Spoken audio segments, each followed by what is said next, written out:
So I'm sure that everybody remembers the Lfrith, right? Pretty awesome suit from Witch for Mercury.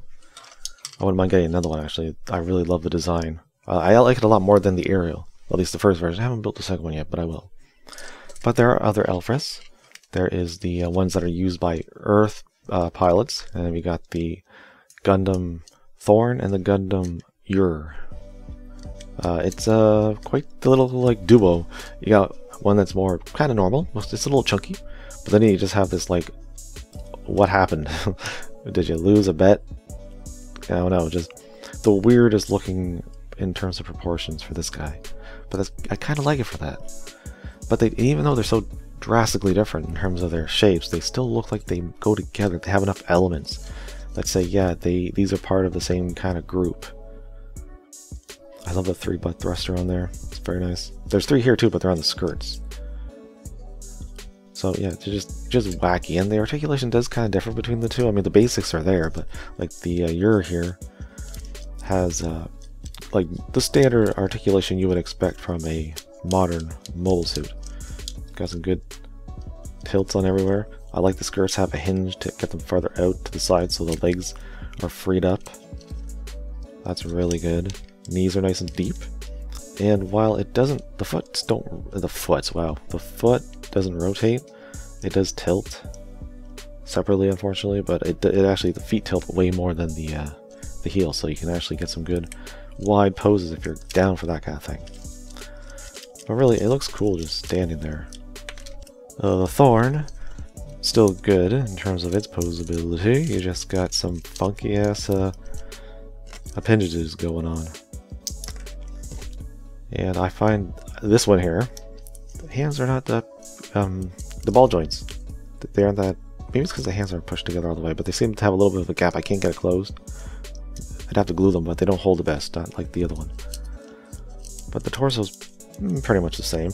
The legs are really weird because there are no skirts, but these giant thruster pods that make up the thighs are kind of weird. And it does have a funky extra hinge for knee, kind of. Like, I think the knee's just here, but then this is like a chicken walker pose. And then the ball joint, but it's got this other hinge to like put it all the way back. And it's buck and move. I like that. So, I mean, it has, I think, the same points of articulation, but they're just weird how they work on this guy. Just a funky ass thing. They both share the same kind of shield, which store beam sabers, which is pretty nice to have them in the shields. And we got blue beams this time for both of them, which I think the same was for, yeah, the same was for the Lfrith. So yeah, that makes sense.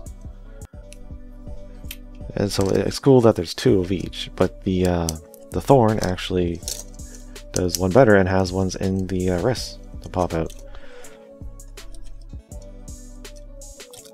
So that's unique for this one.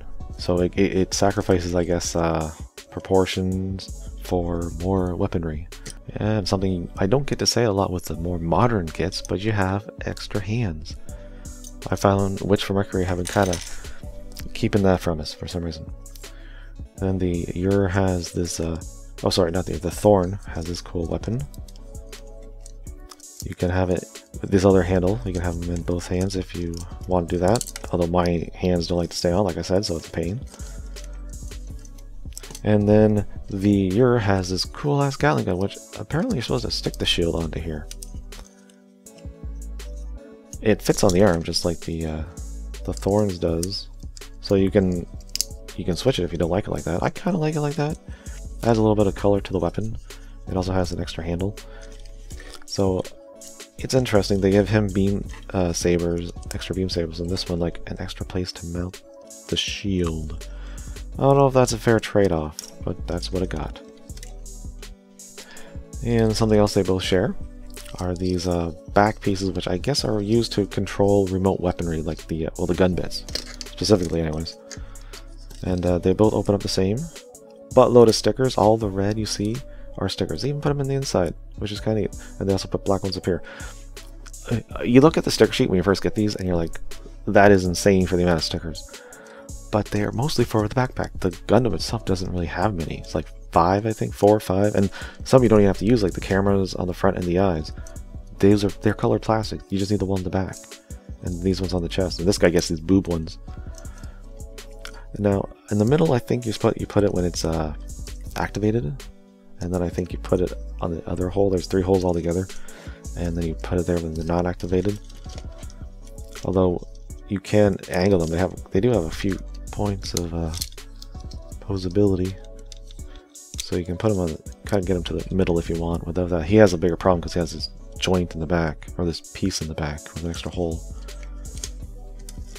Yeah, these are really crazy. I mean, like I said, it's really just the Thorn that is crazy. The other one is generally an average mobile suit, but this one is just bonkers. But they make a good pair.